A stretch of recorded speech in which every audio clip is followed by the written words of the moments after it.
Next up in Playing the Field, last week with Claudia, it does seem like we are frequently discussing how Taylor Swift's political inclinations are influencing the sports world. Last week, we talked about how she had come under some heat for her association with Brittany Mahomes, who is sort of has expressed online support for President Trump, the Republican candidate for president. As I think Claudia and I predicted, Tree Payne made sure she hastened the Kamala Harris endorsement, which Taylor Swift offered after the debate last week. So she posted, everybody saw it. Everybody saw it. Everyone on the planet saw it. She posted a picture of her and her cat coming out with her endorsement, encouraging people to vote.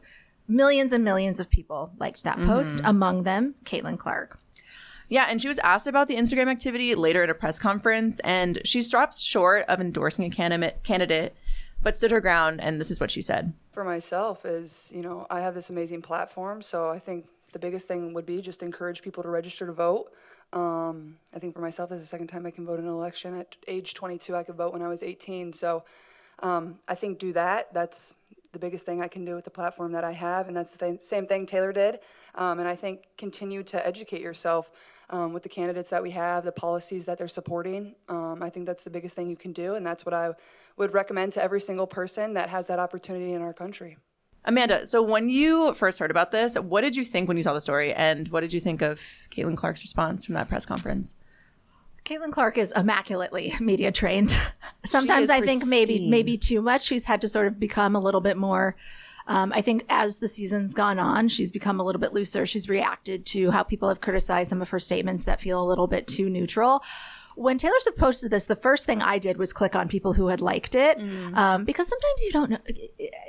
Sometimes there are people in your life where you don't know where they stand, so it's always interesting. And so I was actually very struck when I saw that she liked it, and I immediately was like, "This is going to be a thing. This is like much like Taylor Swift. It's like Taylor Swift. This was obviously like a big endorsement of a candidate, but a lot of the ways Taylor Swift communicates her philosophies is in these like little hints, these very small things. So it was like a very Taylor Swift move for Caitlin Clark to just like that post. So when I clocked that, I knew immediately that was going to be a thing, because throughout this WNBA season, you have noticed a lot, and I think we've had this conversation a little bit before, this rivalry, people like to say, between Angel Reese and Caitlin Clark has really just been manufactured by a lot of people on the internet who are not really genuine fans of the WNBA, but are fans of like race wars, and are fans and women of like hating each other, are very sexist, racist, practice misogynoir, and I think they had that. You're seeing some really negative reaction to Caitlin Clark just simply liking that tweet. I think a lot of people have projected their, frankly, kind of like white supremacy onto her, and not that she publicly like denied them, but I think even just with that and the fact that she communicated something, even in a subtle way, that she does not agree with white supremacist attitudes, because you probably might not if you agree with Kamala Harris should be president. They lost their entire mind. And I think a lot of these WNBA fans, they really told on themselves. They were never genuine fans. If all it takes for you, because a lot of them were saying, they're going to burn her jersey. They don't want their season tickets to the Fever anymore. If all it took for you was one player liking an Instagram post about a politician for you to never want to watch the WNBA, you were never a genuine fan. Yeah. So I think they're revealing what a lot of people have been saying to be true throughout this season, is that these are people that are just trying to sort of like instigate issues, that are getting in the comments, they benefit, and it helps them promote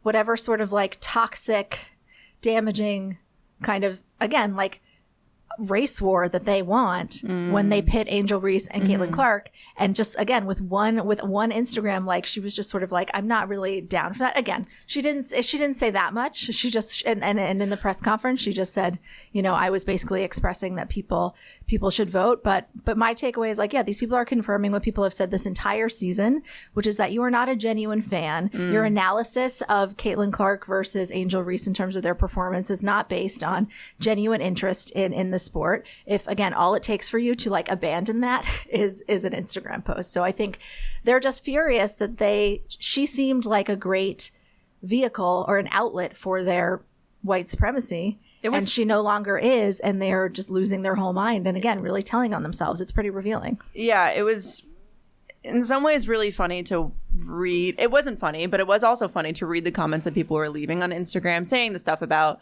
I'm going to burn her jersey. Right. I don't want my tickets anymore. But Caitlin Clark, it's like they said this about Bud Light. Caitlin Clark is Bud Light. She'll be fine. Like, no, literally. Like she doesn't need these supporters that are suddenly abandoning her. But also, there's so many people who are like, Caitlin, you shouldn't be getting sucked into politics. Like, this isn't the way to do it. And it's like the only people, she is not sucking herself into politics. She's only like commenting on it because people are basically forcing her to. Right. Which I find so ironic and funny, and just the exaggeration is so real. And it's like, if she had endorsed Donald Trump, or not even endorsed, excuse me, if she had liked a post that signaled in some way she supported Donald Trump, they'd be rejoicing her. So it's kind of just showing how people are using these athletes as pawns for their, like you were saying, their own little race war, or just whatever that advances what they want them to see. And athletes are not your little puppets. They are people. Yeah. And I think, I like what you said about Caitlin Clark sort of kind of comparing her liking Taylor Swift's post to something that Taylor Swift would do in a sort of neutral way. It's almost like, again, I think there are a lot of people that wish she would be a bit more vocal about the way that her success has been weaponized against a lot of Black women in the league. But it was a very Taylor Swift move where she sort of probably knew, or somebody, like, just with this one she sort of subtly hinted, like, I'm not about that. Yeah. Don't use me for that.